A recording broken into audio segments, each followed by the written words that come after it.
Здравей! В днешното видео ще си поговорим малко повече за продажбите, как продаваме ние, важни ли са въобще да затваряме клиенти и какъв е скрипта, който използваме. Скрипта се състои от няколко нива. Първия е задаване на въпроси. Задаваме въпроси с цел да придобием малко повече информация за нуждите на клиента, целите, за моментното му състояние и за предишните му опити. Като нашата работа е да запълним дупката между цел и реалност. Ние трябва да сме по средата. Първото нещо при продажбен разговор, което правим, е да се запознаем с целите на човека. Защо се е свързал с нас, какво иска да постигне. И целите много често могат да бъдат, примерно искам да сваля 15 кг. Тук вече ние дефинираме целта, казваме т.е. целта ти е да свалиш 15 кг, показваме, че сме разбрали и се запознаваме с предишните му опити да я постигне. 90% от хората най-вероятно са опитвали и преди да постигнат своята цел, но неуспешно. Разпитваме го за това какви опити, какво е пробвал. Много често хората казват, ами бях на тази диета, успях да постигна част от целта или постигнах цялата, но не можах да я задържа.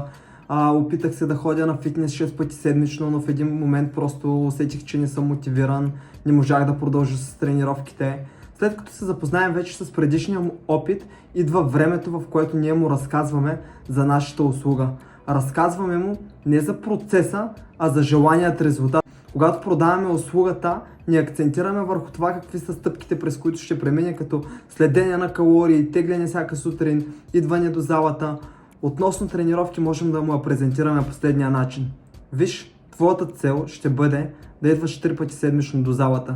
За всичко останало се грижа аз. Ще приложим прогресивно натоварване и ще направим доста неща, но изобщо не се притеснявай, защото за всичко се грижа аз. Твоята цел е единствено да дойдеш. Относно храненето правим следното. Използваме това, което той ни е споделил като опит, че е пробвал. Много често хората казват, аз пробвах 90-дневна диета, постигат резултати реално докато са на диетата, но в момента в който спрат, те се връщат старите навици, които водят и до връщането на старите резултати. И тук можем да им кажем следното. Няма да те карам да спазваш сложни диети. Това, върху което ще работим, е да изградим едни по-добри навици, чрез които ти не само да си постигнеш целта, но и да я задържиш дългосрочно. Нашите наблюдения са показали, че хората, които се придържат към определени диети, да, те постигат резултат, но абсолютно всички изпитват с трудност в това да задържат резултата дългосрочно. И точно там ще работим ние с теб, върху това да изградим едни по-добри навици.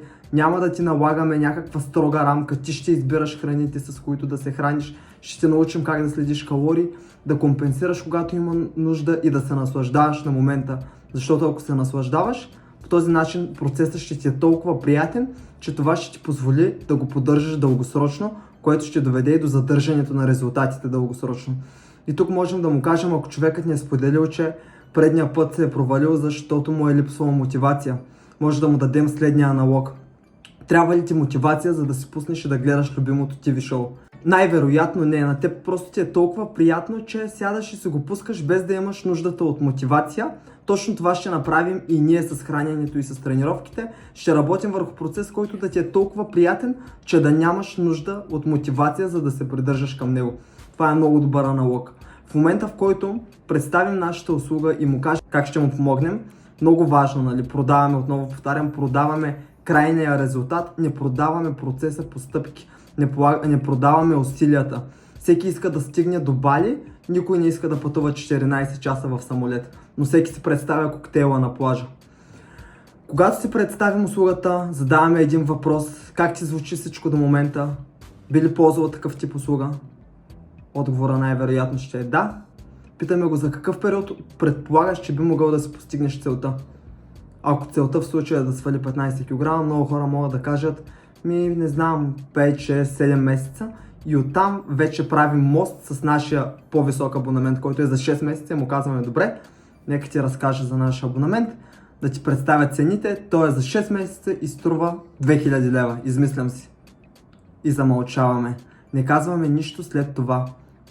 Оставаме го, той да предприеме следващата стъпка в разговора. Тук има няколко различни ситуации, които са възможни. Едната е да каже директно да и се надявам винаги да се срещате с подобни ситуации, в които клиента казва да без да има възражения. И другата ситуация е да има някакви възражения. Възражения от сорта на трябва да помисля. Не трябва да го оставяме така да мисли, трябва да разберем върху какво той точно иска да помисля. И можем да му кажем следното. Виж, разбирам те, че имаш нужда да помислиш. Това е голяма крачка. Много хора преди да започнат работа с нас искат първо да помислят. Кажи ми върху кое искаш да помислиш, защото аз съм човека, който има пълната информация и може най-добре да ти отговори на въпросите. Друго възражение, което потенциално би могло да възникне, трябва да питам жена си или трябва да питам мъжа си, ако е жена. И тук може да й кажем, ако е дама, може да й кажем в случая: знаеш ли, мъжът ти подкрепя ли те в това ти да свалиш 15 кг? И тук можем да използваме неща, които тя не е споделила. Споделила ни е, нали, задълбаваме в причината, защо иска да се постигне целта.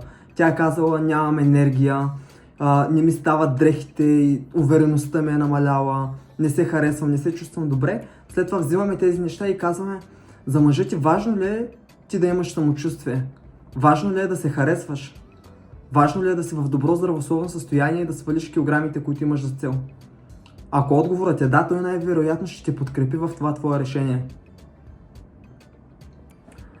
И нещо, което можем да допълним: в края на деня е по-добре да поискаш прошка, колкото разрешение, нали така? Друго потенциално възражение, което би могло да възникне е: ами цената ми е малко висока. И това възражение го борим последния начин. Виж, между другото се радвам, че цената ти е висока, защото нашия опит показва, че хората, които платят повече в началото, по-голяма сума за тях самите, те са готови да се вложат повече в процеса, което им води до по-добри резултати. Така че се радвам, че ти е висока, твоята цел беше да свалиш 15 кг, нали така? И той ще каже да или тя. И ние казваме: действаме ли? Ако каже: да, виж, наистина много искам да се включа във вашата програма, да се постигна целта, но просто нямам тези средства, не мога да ги отделя. Тук вече можем да го питаме каква сума си е представил, че би могла да струва подобна програма. И ако той каже по-ниска, тук вече, нали, можем да подхождаме последния начин, да му представим опция за разсрочено плащане.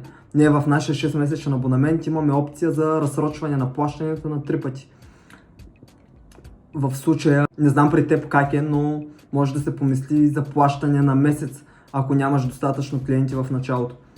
Може да се даунселва към по-нисък абонамент, примерно за 3 месеца или за 1 месец, и да не се оставя. Но е много важно, ако целта е по-дългосрочна, първо да се прибягва към по-дългосрочния абонамент, да се замълчава, да се види дали има възражения, ако има свързани с цената. След това може да се предложи разсрочено плащане. Ако пак не е окей, оттам може да се предложи 3-месечен абонамент, едномесечен абонамент, но винаги се презентират по този начин.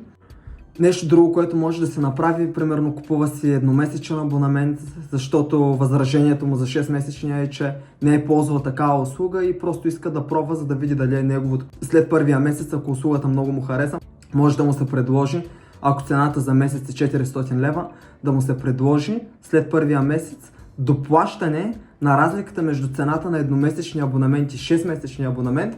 В случая, ако 6-месечния е 2000 лева, доплащане само на още 1600 лева и да му се удължи абонамента с още 5 месеца. Защото по този начин крайната цена за него намалява, това е комплимент, той ще го оцени, а ти ще имаш един дългосрочен клиент в негово лице. И накрая, когато се справим с всички възражения и клиента каже да, е много важно да затворим сделката по подобаващ начин. Какво имам предвид? Имам предвид веднага да се действа. Било то чрез поискване на капаро, чрез поискване на имейл, на който да се подготвят файловете за старт на програмата.